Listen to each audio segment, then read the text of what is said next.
Hello, hello, hello, and welcome to another edition of WTF, What the Footy. He's Joe Rutter, I'm Robert Gregory, and Joe, you got a surprise for me today for the Victory Song of the Week. Yeah, it was actually a hard one to pick because some of the ones I wanted to do we've already used. I'm trying Yeah, to mix it up a little bit. yeah, Well, and some let's good let's games get it this week, started. this past weekend too. There were some very close games, but my Yeah. song is not reflective of one of those. It's Oh, reflected the other end, one of the more lopsided games of the week. I It, see.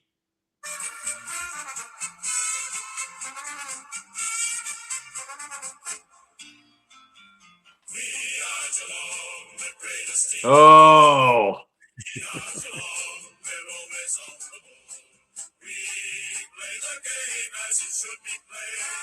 oh,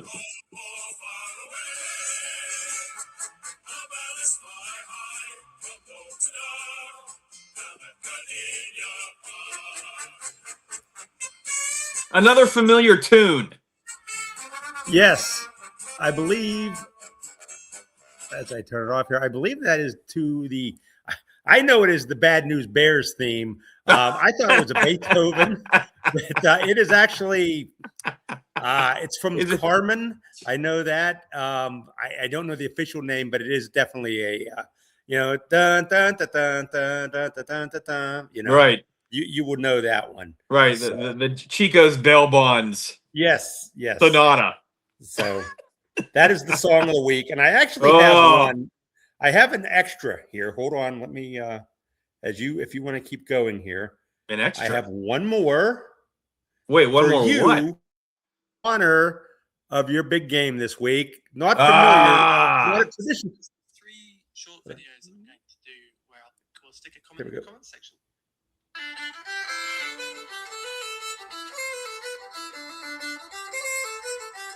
all right. This is the Irish jig thing. Yes, Why are we doing Irish jigs?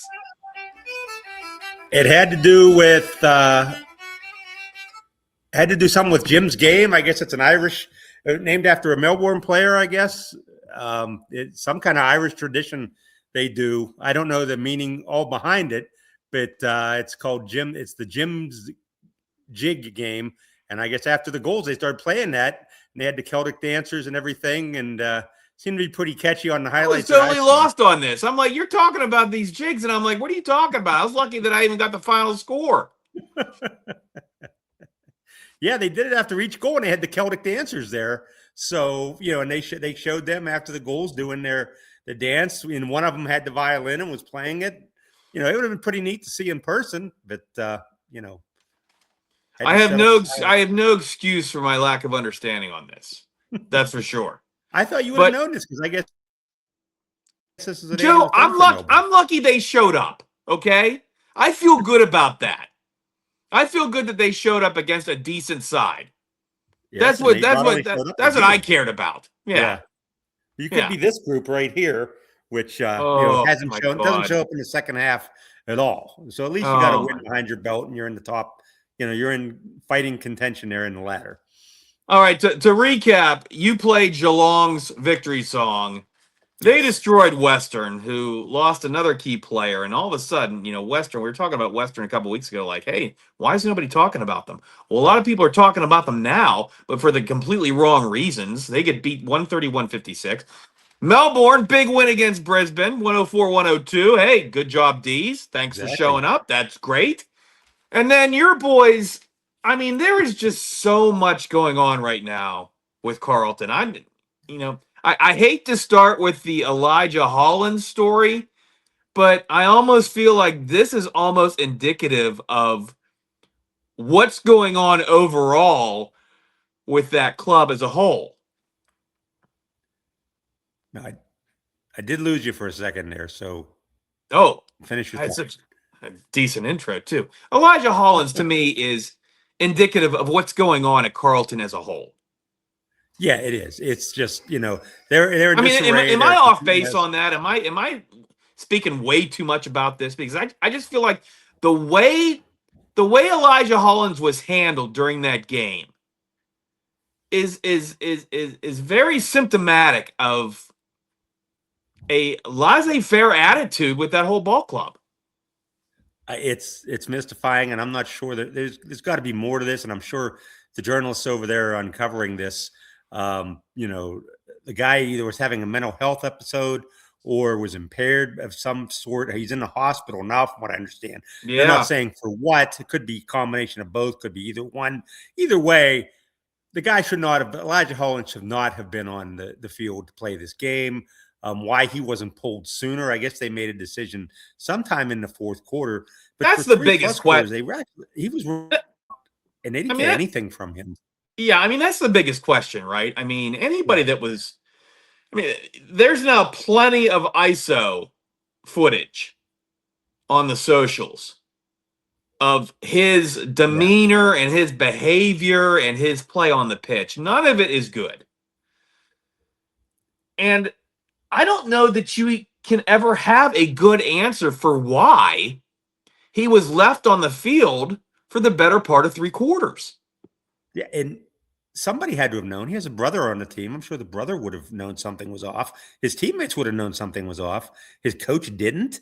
You know, I mean, essentially, you don't. This is bigger than wins and losses. But if you have a player that's capable out there that's not impaired, maybe they win that game. And just, you know, to go out there essentially shorthanded, you know, and especially with what happened with this player who's had, I guess, some mental health issues in the past, it's inexcusable. Right. And I'm surprised Michael Voss is really still there. Maybe they're waiting for this to die down to pull the trigger, but they need some kind of shake up there. They've got some big issues, and it's not just on between the white lines. And that's kind of what I was getting at, is that, you know, you've seen all the troubles that this ball club has had on the pitch. Well-documented troubles about holding leads and Michael Voss still being the coach despite everything that's been going on, and just a lack of energy with the ball club, and what is now perceived as excuse after excuse after excuse for their play on the field. And then you have an episode like this, one of their own, that you can easily argue he was thrown under the bus on this, just kind of ignored for 3 quarters before somebody finally said, listen, something's wrong with this kid. 23 years old. He's going to be 24 this weekend. Like you said, he took 2 breaks, not 1, 2 breaks last year. Some of it reportedly alcohol related, so that is a component. I know they're not happy with the allegations about alcohol being involved in this particular game. I mean, there are reports that he was telling Collingwood players that he was drunk, unsubstantiated, of course. Exactly. But because it was part of last year, it's not like you can discount it totally. So I guess my question at this point is, now with all of this on top of what was already going on with this Blues squad, how deep is the rot in this club? It runs pretty deep, and you know, for the coach not to be aware of this, or even his assistants, or somebody that coaches his position, not to be on alert for this, and not to make a decision to get him out of there, like even at halftime or after the first quarter.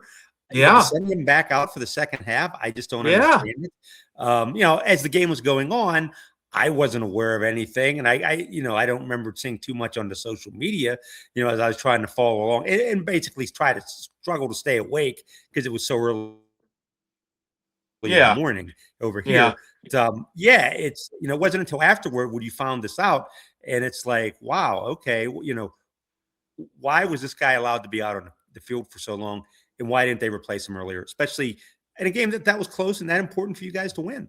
Yeah. And Collingwood, big rivalry game. Oh, huge rivalry. I mean, I can see. I mean, this is like Steelers Browns, right? Yeah. I mean, this is what we're talking about here, and I can see if they were communicating with him during the game. I mean, I can't imagine if I was playing my biggest rival, I would want to get pulled, no matter what was going on. My leg would have to fall off, and I'd still be like, "No, coach, I'm good. I'm good." Yeah. We got to beat the Pies. We got to beat the Pies, right? But you look at some of the comments from who's the CEO? Graham Wright is the CEO at Carlton, and Chris Davies, the general manager, some of their reaction quotes, and again, after the fact, I don't think there's anything you can say that makes any of this better. But their quotes about, well, that's going to have to be investigated, and well, I don't know, I'm not sure, we're going to have to see. I mean, who's running this ship? Is there anybody at the wheel at this point? Yeah, and this is coming out now at the beginning of this week, and you would think that this would have been investigated immediately after this game, that they should know by now what was going on. I would And, think. Yeah, I mean, I get, he's in the hospital, said he's not going to make this week's game. I wouldn't be Right. surprised if we don't see him for a little bit of time. Well, He needs not to get now, the I don't healthy think, lead. right? I mean, Yeah, but for them not especially with to all the know- attention now being put on this. And Yeah, that's and if that's they another do thing I know- don't. Oh, go ahead. I'm sorry. Well, I was gonna say, if they do know, which you would try to give them the benefit of the doubt that they do, just say, hey, look, we out of privacy, we don't want to discuss it. Yeah. Just say that, and we'll move on. But like to just throw hypotheticals and guesses out there, Yeah, and that's investigate it more. Yeah. You've had enough time to investigate it, to wrap your head around it, and to come to a conclusion. That's what I don't get. I mean, he had not one but 2 breaks last year. Yeah. So don't you, and let's not forget, and whether this has anything to do with it or not, nobody knows. Again, this would just be an allegation, but the team did delist him after the end of last season. And he was able to play his way back not only onto the club, but into the lineup. But yet, he still had those 2 breaks last year. So, I mean, isn't there at least a little bit of a red flag when you're trotting him out there? There should be, and Yeah. you watch him closely, more closely than the average player, because he's susceptible to this. Yeah. And I think you have to be on the alert for it. And clearly, they either didn't care or just ignored it until it was much too late in the game. I mean, he did nothing for them the entire game. He was just standing around for large stretches. I mean, if that doesn't set your radar off and something's not wrong with him, there's something's wrong with him, then I don't know what is. I just feel like there are, at this point, way too many people in the upper echelons of the organization asleep at the switch, and I just don't understand. And it may be the best. What would I say, the best reason why Michael Voss is still coach of this team. Yeah, I mean, I guess it's I mean. Graham Wright just came in, so I don't think you can, clear him out immediately. I don't know how new the general manager is, but Michael Voss has been there a couple years. But don't you have to open your eyes at some point? I think so. I would think so. And I mean, this is not rocket surgery to me, No. And I guess the other issue is, I mean, if it's if you do get rid of Michael Voss, you got to put one of his assistants in place for the rest of the season to have some continuity. But if they're all Voss guys, then how do you start anew in the That's a middle good of the point. season? That's a good point. I don't know, and maybe they have no choice but to let this go and have a lost season. But I'm surprised it's lasted this long. Every week it's something new with this team, something worse, and it's hard to top this, you would think, especially for a team that has it's like essentially 1-5 and has 4 points and is lucky. It is what, a whisker away from being next to Richmond in the ladder. Yeah, 0.1 percentage point away. It's not been a good year, and I see on social media, because I follow a lot of them, very passionate fans, and they're at wit's end. I'm new to this, getting back into it, but those guys, the fans, have been doing this for decades. I'm not even a fan of your team, Joe, and I'm at wit's end right now. Yeah. I just don't understand any of this. And then the Hollins thing happens, and I'm just like, oh my God. I mean, what has to happen with these guys? Now, there's been stuff written this week after that loss that for the Blues, this has already become a lost season. Do you agree with that? And if you don't agree with that, what's got to change? I don't know. I lost the one part you said there toward the end, but what has to change with this team essentially is that what you're asking? Yeah, I mean, especially if they're not going to address the Voss situation. I don't know what Well, you can change. first of all, do you think this is a lost season? It's shaping up to be that way. I mean, especially if the schedule gets a lot tougher for them. I mean, that was a rivalry game. I don't remember off the top of my head who they play this week. I guess I could look at the crawl here, the nice crawl you put together to Well, see. they've Well, got they got Fremantle. they've So got yeah. Frio this week, who So is they're number going to be 2 in in the trouble here. ladder. Yeah, they got they Frio got a tough this stretch week. coming up, and it's going to be hard. Well, they've got Frio this week. They got St. Kilda after that, who's 13th. So that's a game they should at least be competitive, right? And that's a big game because they got Jack Silvani and Tom the Koenig that in theory should be coming back for that game. Yeah. So that's kind of a rivalry game in itself against 2 of their former players. So they might be able to get up for that one, but I don't give them much chance at all against Fremantle this week. Yeah, so Frio, St. Kilda, and then Brisbane after that. Yeah. And then Western, who I'm guessing now everybody's catching at the right time because they are injury mangled. And then Port after that, who's sitting at 12. So you're right. I mean, it's not like it's not like they're playing the top 5 teams in the ladder, but they're playing some tough squads here in the next 5 weeks. Yeah, they are. And some teams are underachieving on that list. Some are, doing a little better than we thought, but it's just Carlton, I thought they could have a chance to be in the mix this year, at least with the added 2 wild card teams. I'm just not seeing it, and I don't know if it can change, especially because you're hoping on top of all this, which gets overlooked, is that they blew another lead in the second half. They melted down an 18-point lead again. The one thing it did, if you're looking for any kind of positive, it takes the heat off of rookie Taylor Byrne, who missed the tying shot there. Oh, I felt so bad for him. Oh, I felt awful for the kid. And, it was nice to see his teammates come up to him afterward, put their arm around him and say, hey, you'll be better. Don't worry about it. Because that match was lost long before he got the chance to kick that ball. Yeah. So Carlton now, 1-5? Yeah. I mean, you're already in a 4-game hole at the quarter pole. So I guess you understand where people are saying it's already a lost season. They should start looking forward to 2027. And if that's the case, why would you wait any longer with Voss?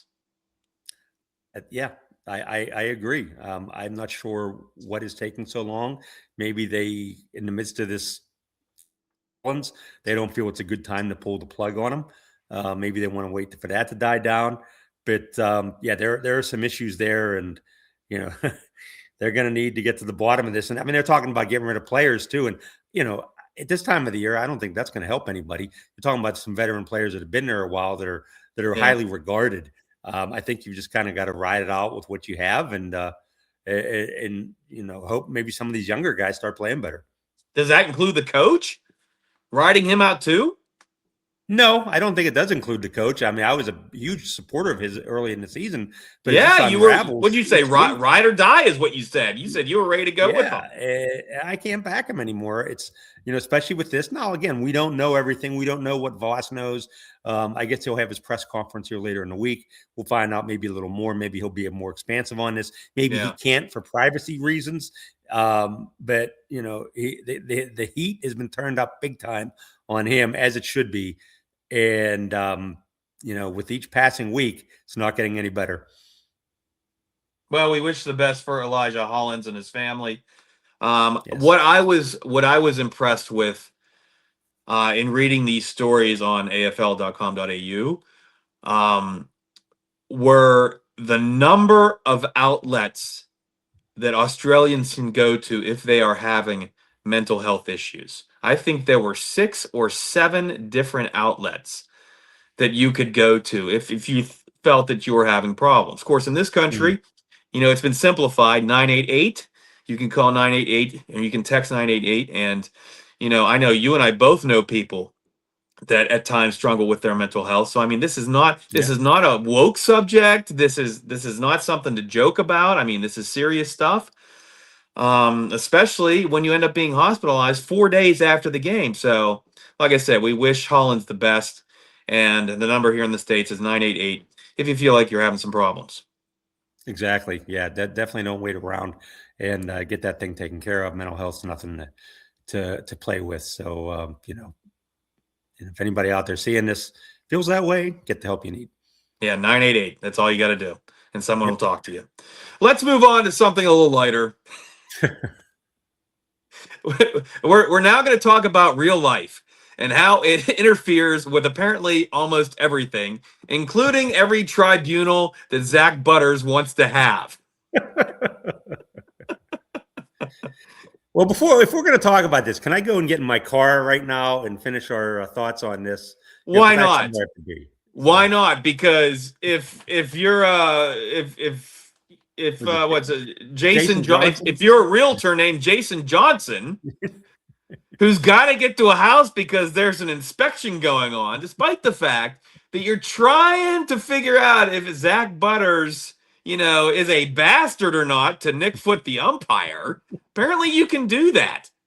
I guess I didn't know that was that the reason why he had to leave and jump in his car. Apparently, that is what. So if to just kind of start from the beginning, Zak Butters was accused of telling umpire Nick Foot, or asking, I guess, umpire Nick Foot, how much are they paying you?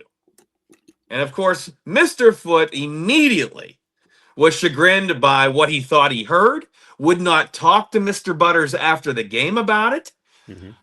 And Butters had a tribunal, a disciplinary hearing. After he had originally been fined $1,500, which is $1,500. That's right. $1,500. That was the fine for this particular offense.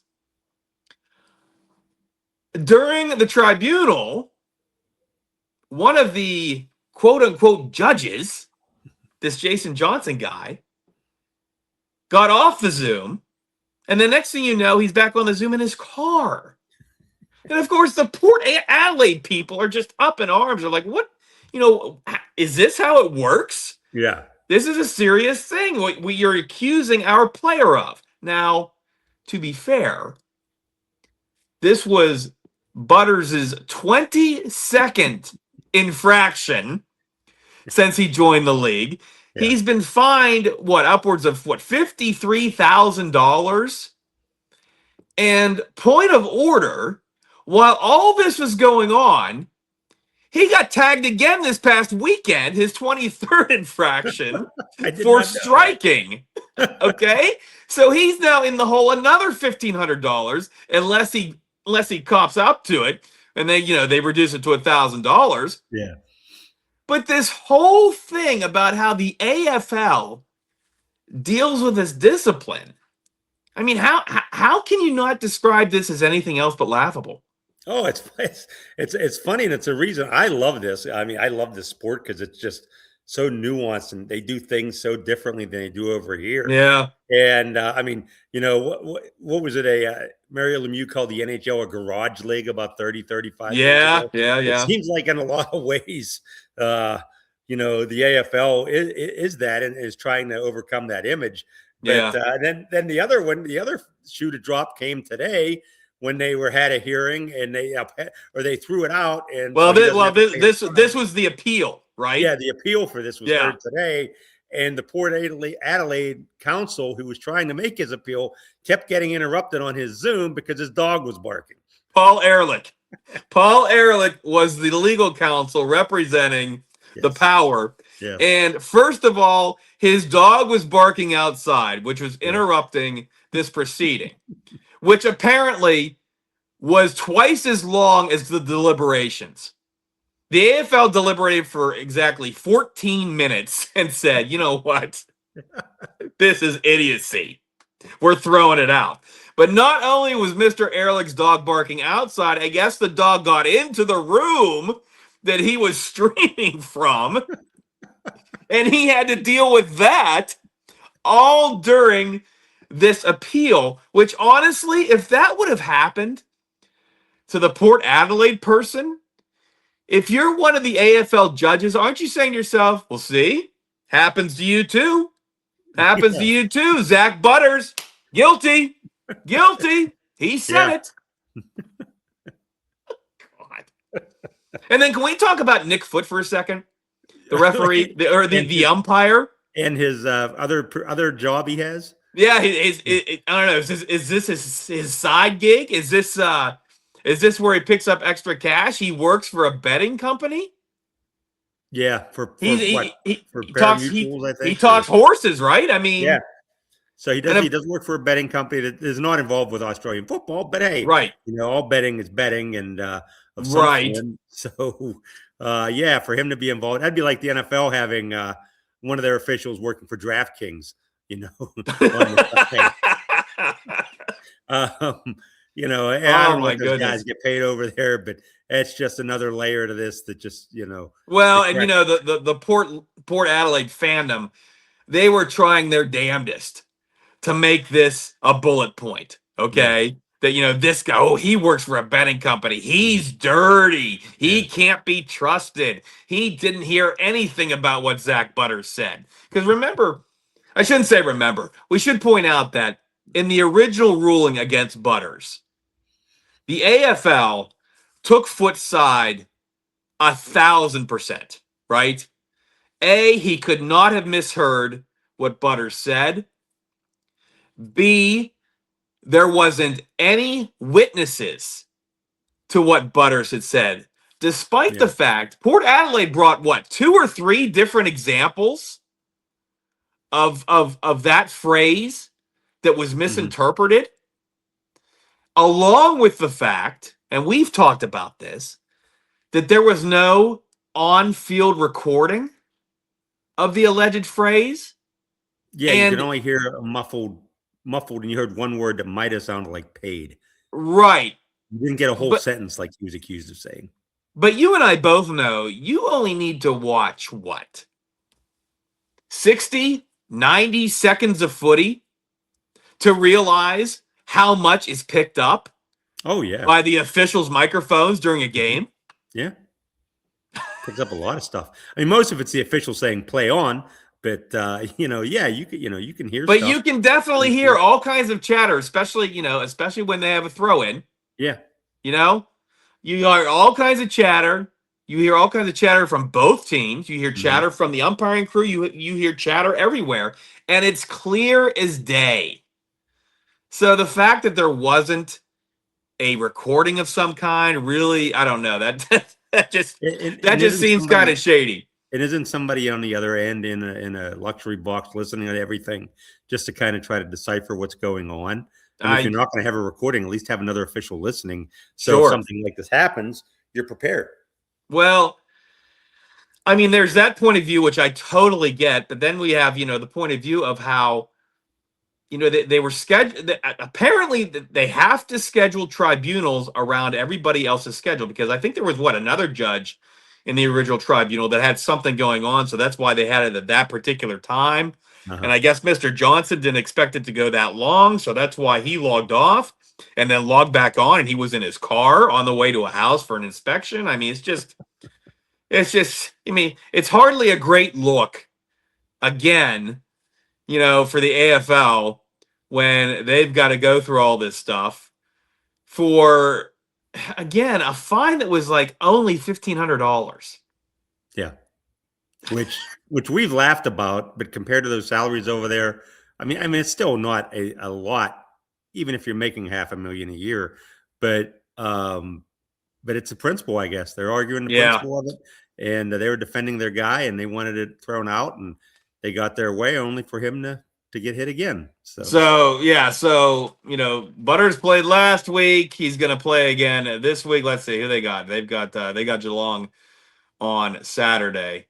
27.5-point dogs they are, but we'll get to that in a second. Let's talk about my D's for a second, because I've spent a lot of time complaining about these guys, right? They're 4-2. Yeah. Should I have any complaints at this point about these guys? They shouldn't, although you would think in all likelihood they should be 5-1 because you don't expect them to lose to Essendon. To give Essendon, it's only 4 points of the season. But no, at this stage, is that balanced out with what happened with Carlton though? Yeah, it might be. I did think of that. Yeah. But compared to what you went through last year, I think you've got to be happy, and everybody's talking up the coaching change and Yeah. Stephen King and what a difference he's made, and the players they've Yeah. brought in, the Jack Steele, the other guy, Brody. I don't know his last name, but they're talking up him, and just the infusion of the up pace style of play they have, and it seems to be rubbing off, and they're a fun team to watch. Yeah, but that game against Essendon notwithstanding. Oh, I mean, there was such a bad taste in the mouth after that game that you just, it was easy to expect the worst against a Brisbane side that, I mean, they need to start stacking wins. They need to start stacking W's. 17-17 at the end of the first quarter. Melbourne down 16 at the half and then turn it around in that third quarter and then hang on. Max gone. Again, another fourth quarter. Just amazing work by him. The Pickets again.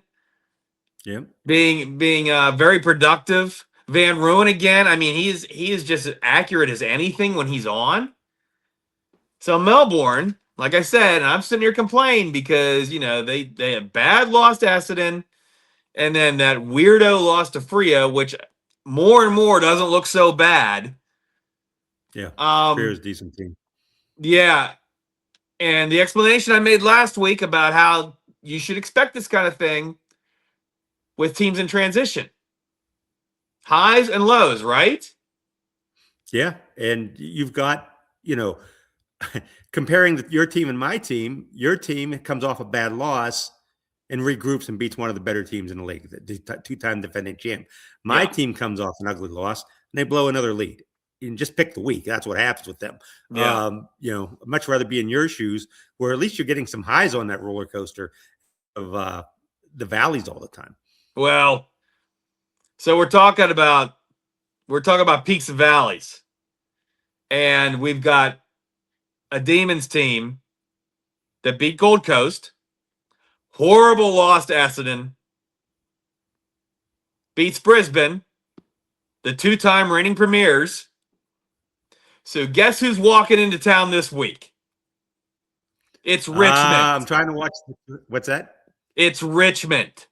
And I have in big capital letters on the schedule for this week, if I can get past old notes here, trap game.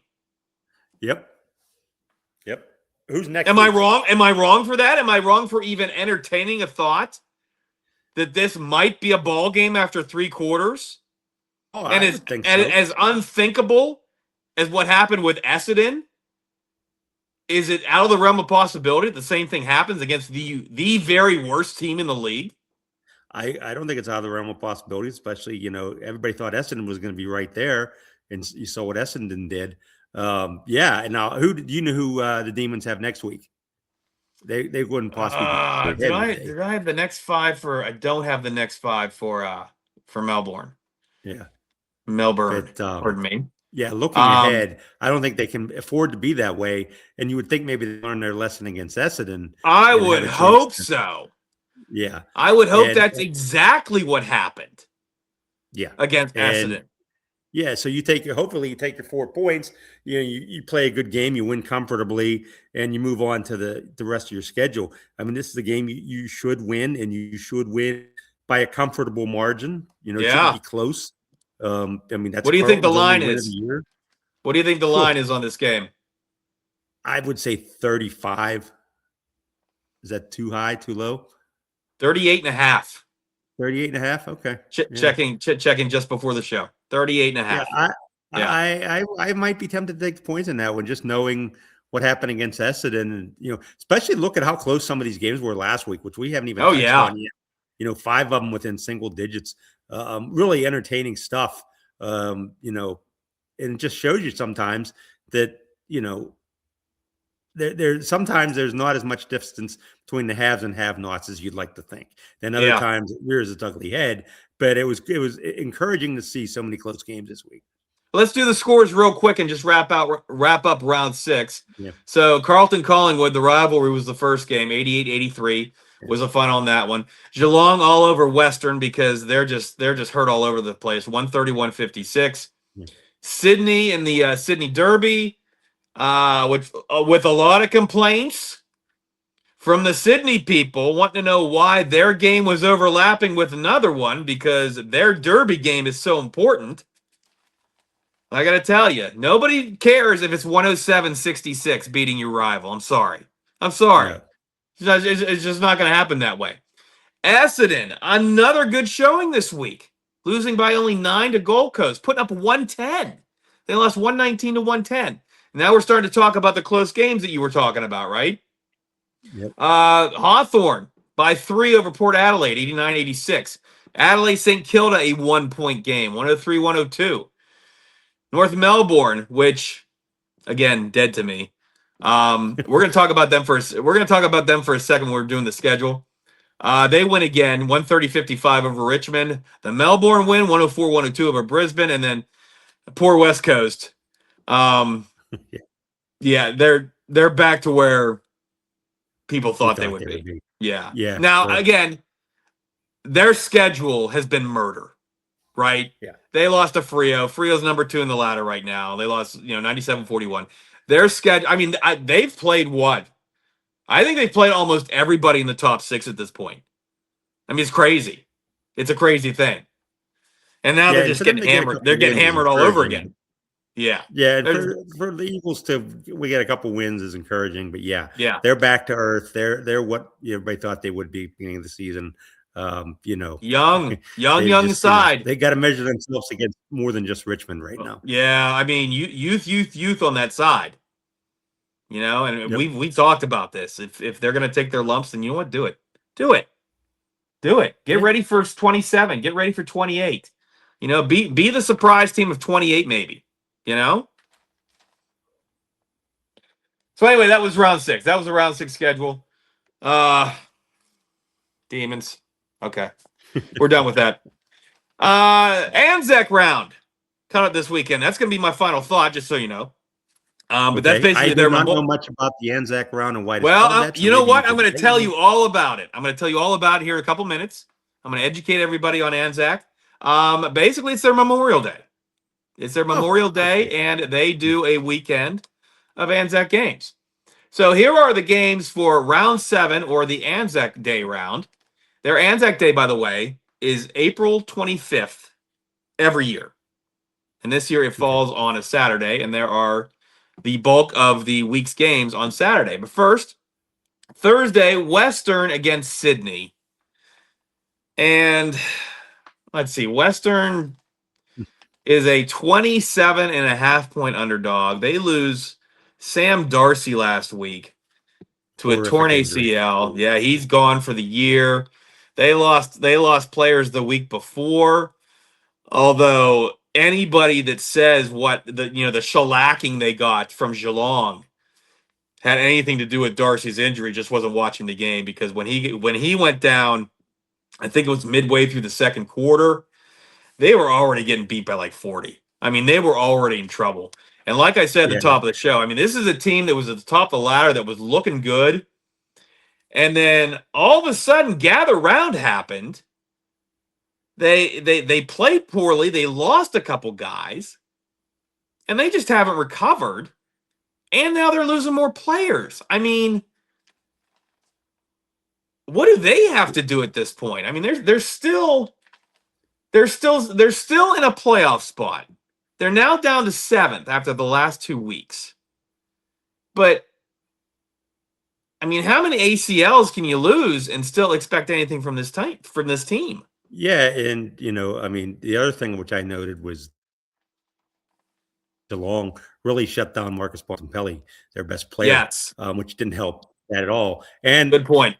Western had no answer for Jeremy Cameron, who had 7 goals in the first half and finished with 10 for the game. Finished with 10. One of those explosions you see once or twice a year from him. Yeah, and they just couldn't stop him. And it's just a bad time for Western to have that combination, plus the injuries happen to them. So they're a struggling team right now, and they've got to find a way to kind of regroup if they want to be in that top 10. Bontempelli, I think, had only 8 touches in the first half of that game. Yeah. And if you do the math, that's a touch every 5 minutes. And that's just, I mean, that's not going to get it done. That's all there is to it. When you're a player of that caliber. Yeah. So Western Sydney at Marvel on Thursday morning our time. Friday, Richmond, Melbourne. Again, there it is. Big letters, trap game, question mark, question mark. The D's 38.5-point favorites. And you're thinking maybe throw it to Richmond? I'm thinking I'm thinking at this point, I'd like to see if that line moves either way, but that's a decent amount, for Richmond to maybe hang in for a while. Yeah. Yeah. And again, depending on which, Melbourne shows up. I mean, which one is it going to be, the Essendon Melbourne, or is it going to be the Gold Coast or Brisbane Melbourne that, can hang with these teams? Yeah, if it's the Brisbane Melbourne, then they cover that easily. No, absolutely. And you got to be a little worried about that. Trap game, Joe. Trap game. Worst team in the league. Their percentage now is 53.6. There has to be an Aussie equivalent for the word trap game. Yeah. They have something. And it's got to be something cool like sledge, right? Yeah. Or something like that, right? Yep. What was the other phrase Exactly. we were using? What was the other phrase we were using this week that we've learned from them? It wasn't Ripper. I don't. They like using Ripper a lot on these broadcasts, which is fantastic because, they're not only just saying Ripper, they're adding the accent and just the drive to it. It might have been fixture, which they use instead of schedule. Instead of schedule. Actually, I don't think it was fixture. That's just, it's just not a sexy word, No. To me, sledge is, maybe not a sexy word, but it's an impactful word, Yes, it is. Yeah. And you don't want to be sledged. No, you don't want to be sledged. I mean, you don't want to be sledged in our country. You don't want to be sledged in Australia. It's just bad stuff. Still a cool term, though, right? Okay. Hawthorn, Gold Coast. I'm calling this game of the week. 3 against 4. Played at the University of Tasmania Stadium. Oh, I did not know that. Is this the game that they during this Anzac round? I got it. Yeah, so this is not up the coast where Gold Coast and Brisbane are. This is not at the MCG. This is on the island, University of Tasmania Stadium on Friday, and that is the late game, 10:30. At this point, what's that? In Petrarca has already one game under his belt, so Gold Coast is kind of helped out by him being back. So Gold Coast is kind of back to where they need to be. So that should be a very good game because Hawthorn's really been one of the top teams. So I mean, do we really find anything out at this game at this point?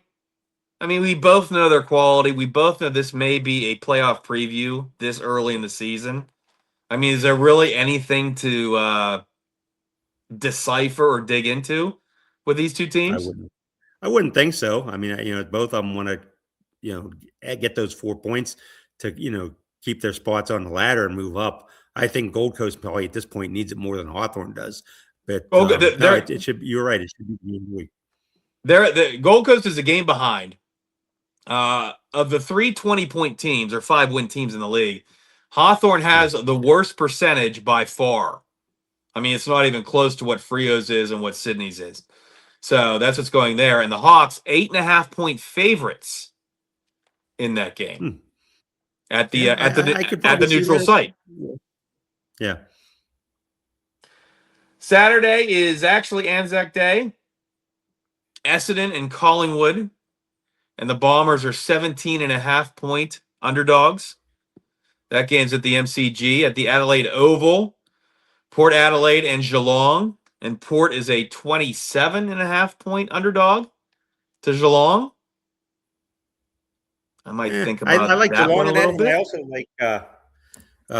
I don't think I thought Essendon. I thought that's way too close. I think Collingwood, based on a little bit I've seen from Collingwood, especially the way Zach Dacos ran all over, or Nick Dacos ran all over them in the fourth quarter. Just very, very, very good showing there, and I would think they should cover that point spread. Freo, 36.5-point fave over your Blues. Yeah, I'm at the state. Well, is that too many points? It might be, only the fact that Carlton finds a way to keep it close. Usually, I mean, they do have their fourth quarter meltdowns, but usually they keep they just can't win. No, they just can't win. I'd be tempted to take Carlton plus the points, but at this stage, with the disarray they're in, it wouldn't surprise me if they don't get blown out by 50. Yeah. You know, Yeah. sad to say. Oh, and we're doing that whole Thursday, Saturday thing too. Bigger window to make a change, right? But now we're what? We're about halfway through that window. Yeah, I don't see it happening. So this you week. don't see a change this week, right? No, I don't see change this week. I think it would have happened by now. I just can't, especially since it's Tuesday over there now. I don't see it coming. I think amidst all this, they need to settle things down before they create more havoc by making a coaching change with all the And Holland news. well, I was just gonna say, and you know what happened? You know what invariably happens? And from a PR standpoint, the Holland situation to me has put everything else on hold. Mm-hmm. So, I mean, even if they wanted to make a move with Voss, from a PR standpoint, they can't because it looks like they're not being sympathetic to the Holland situation. Or am I off base there? No, and it also makes it look like they're making him the scapegoat for the Holland situation, where, I think they would prefer, if they do make a move with him, for everybody to realize it's based on the way they played the last year and a half, not based off a knee-jerk reaction over what happened with their handling of a player. And I think to do it right now would maybe blur that a little bit in fans' minds. I meant to ask you in the previous discussion. I'll ask you now. I'm going to put you on the spot just a little bit. You were the beat writer for the Pittsburgh Tribune Review covering the Pirates for how many years? About 14. And they had plenty of changes during that time, correct? Yes, they had many coaches, managers, general managers, trading away good players to get prospects, all that stuff. So when you see what's going on with Michael Voss, do you recall parallel situations with the Pirates in the years that you were covering them? Not really to this extent. I mean, I guess maybe in Lloyd McClennan's last year when he was fired in September and they had an interim for the last few weeks of the year. But that was the only in-season coaching change that happened on my watch. They had an in-season general manager change twice, going from Ted Simmons to Cam Bonifay, and then from Cam Bonifay to Dave Littlefield. So that was more the decision-making process. I don't think that's the situation here with these guys, because unlike MLB, you don't make mid-season trades in the Australian Football League. So I think you're more apt to see a coaching change. So it's not too much of an apples to apples comparison. And in that situation, they waited till so late in the year so they could kind of get ready to bring in the next guy that they wanted. I don't see any reason why Carlton would need to wait if they wanted to make some kind of move now. Okay, I was just curious. I've been thinking about it since I think a couple weeks ago, knowing that, your time on the beat. Now, of course, your Steelers time is completely different because that's a franchise that just doesn't change coaches. Okay. Yeah. But the Pirates, totally different in that regard. And I was just curious about your experiences. And so I appreciate that answer. So that's Carlton Frio. St. Kilda West Coast. The Saints, 39.5-point favorites. Mm-hmm. I don't know. Do you eat? I think West Coast can cover that. I don't know. I think St. Kilda should win, but nothing, St. Kilda is close, but not quite close enough. And, I don't see any reason to think they're going to blow anybody out at this stage of their development. Okay. Brisbane, 19.5-point favorite against Adelaide. I look for a Any bounce thoughts back on game that? from Brisbane. I think Brisbane should have a bounce back game, especially after, what they did against Melbourne. They still have all the talent in the world. Thought maybe they'd pull one out there at the end, but didn't. Maybe that's a little bit of a wake-up call for them to get it going and not have a lull like they did against Melbourne. The Brisbane Adelaide is the first of two games on Sunday. Greater Western Sydney, North Melbourne ends Anzac weekend. The Giants, 14.5-point favorites on the Roos, or if you're me, the Poos. Again, We just don't get along. GWS hasn't shown me much this year. I'd be tempted. You know, to take you said that like 2 weeks in a row, and I was like, oh yeah. But you're the one. Gotta bring this up.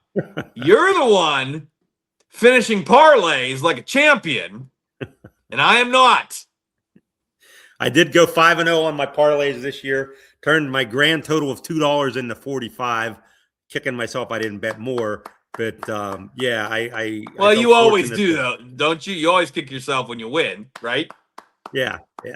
Should have bet more. Nice I'm job. proud of myself. Pat myself on the back there, But I don't want to get too cocky and think I've mastered this parlay situation with these games. I just I like to think, man, good luck was shining on me this week. Well, I mean, we have your situation, and then we have mine, where I've been just putting $1 down on all the games and then parlaying them all. And I think the payout this week was $2.78 off $1. And the first game was Geelong Western. And I remember us talking about this, even without the injuries, okay? I remember us talking about this, and you're like, and we had a difference. And I think I had Western, was it plus 8.5? And even though they've been near the top of the ladder, you were really spooked by what happened during gather round. And you're like, no, I do not believe in Western at all. And sure enough, halftime in that game, what did I text you? What did I say to you? I don't remember, but I'm sure there was some salty language in there. Well, actually, there wasn't. It was pretty clean. But I did say, well, I guess you were right about Western, because I surely was not. Although I did finish strong. No. I did end up 6-3 this week. Well, you also, and I got to give you credit, you also were willing to put your money on Carlton with the points, where you did win that one, where I just totally ignored that game and didn't take it because I just didn't feel comfortable about Carlton. Yeah. So that was not one of my 5 teams in the parlay. Ooh, keep bumping my camera. Yeah. So that's what I've been doing. I've been just putting $1 on every game and then parlaying them on. This week I was 6-3, only because I won like the last 3 games of the weekend. So put it this way, folks, I've got enough money to do it again for Anzac week. So I guess that's what's important. So we have no faith in Greater Western Sydney, right? 14.5 point favorite there. Yeah, I don't have much faith in that being held up. Here's the thing with the Roos, because I'm going to say a lot's being made, but some is being made by the fact that they have a 4-2 start. So I know we've talked about their schedule before, but I just had to go back and check just to make sure. Their wins this year are against Port at number 12, and then the complete bottom of the ladder. Essendon, Carlton, and Richmond. Yep. All 3 of those teams. That's 17, 16, and 18. Their losses are to West Coast. What's that? If you're going to get there, I know we're having a little bit of a hang up here, but if you're going to get there, you got to beat those teams. And you beat all those teams below you in the standings, and you should be there fighting for a wild card spot at some point. Well, I mean, I understand that. But they lost to West Coast. Yeah. They lost to West Coast, okay? And they've lost to Brisbane. Those are their 2 losses. Here's what's coming up for them. Ready? Greater Western Sydney at 14. So maybe, not scared on that one. Geelong. Should be scared. Sydney. Yeah. Adelaide. And then Gold Coast.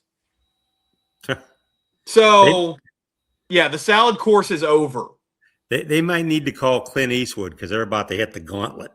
Oh. Was the Gauntlet a Dirty Harry movie? No, that was when not. I don't remember what his name was in that, but that's when he had to accompany the woman to the trial in Arizona, and they rigged the bus with bulletproof. They put they lined the bus with something so the bullets couldn't get through, and they took the bus the whole way in, and all the cops in Arizona were trying to shoot him up, and then they get to the courthouse, and he escorts her in. Arizona, you say?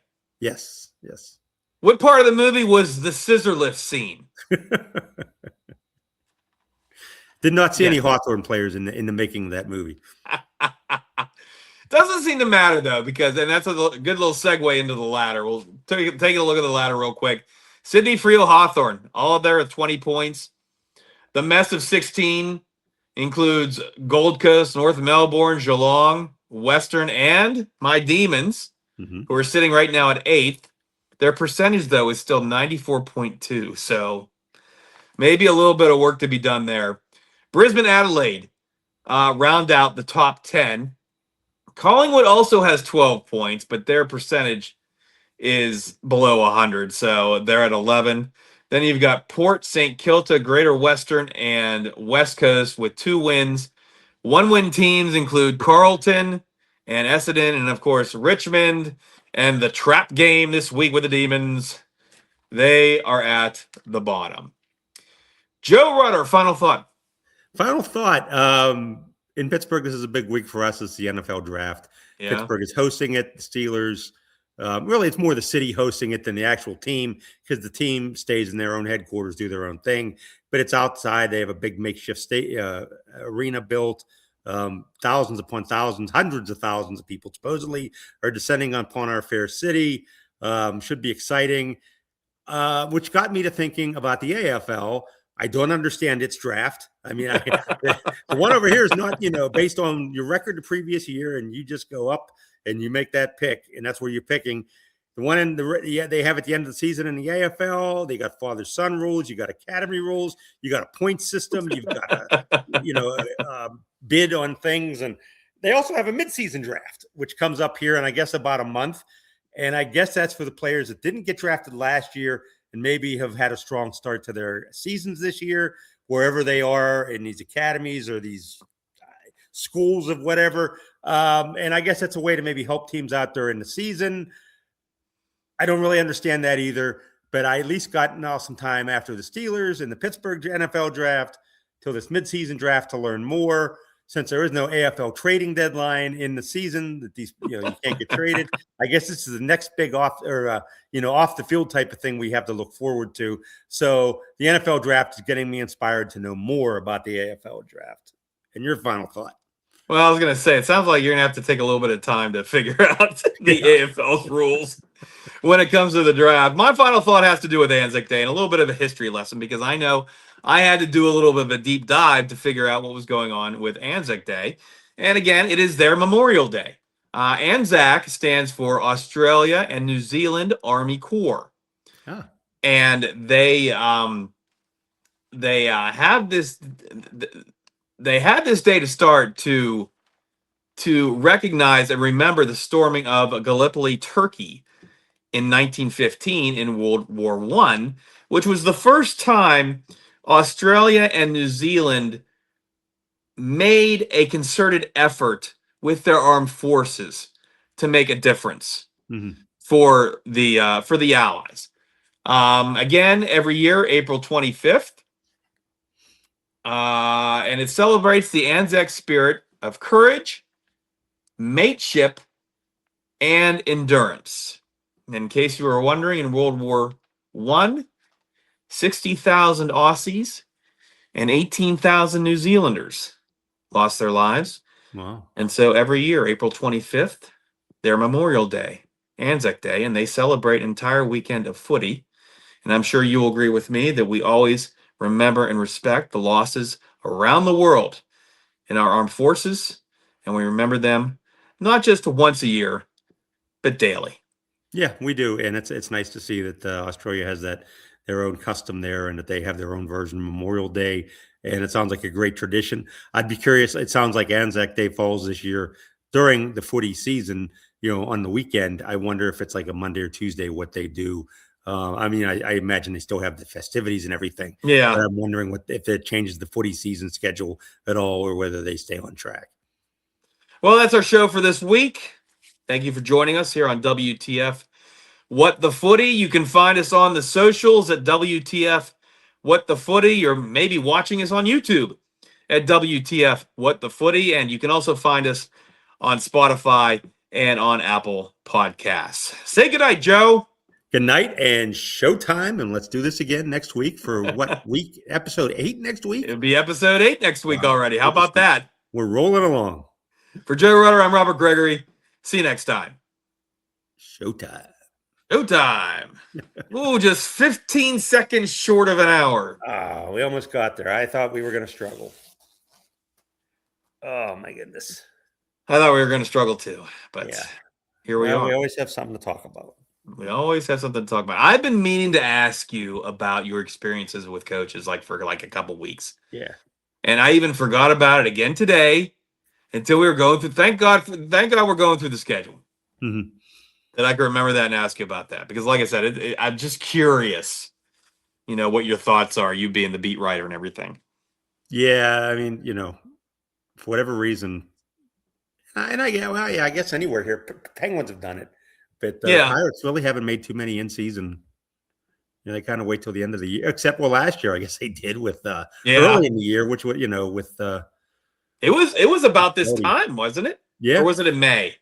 I think it might have been May. It was you got off to a pretty slow start, and I was gonna say it was early-ish. I was like 6 Yeah. weeks in, it was 6 weeks into the season or something Yeah. like that. But it Yeah. wouldn't have been long. Yeah. But anyway,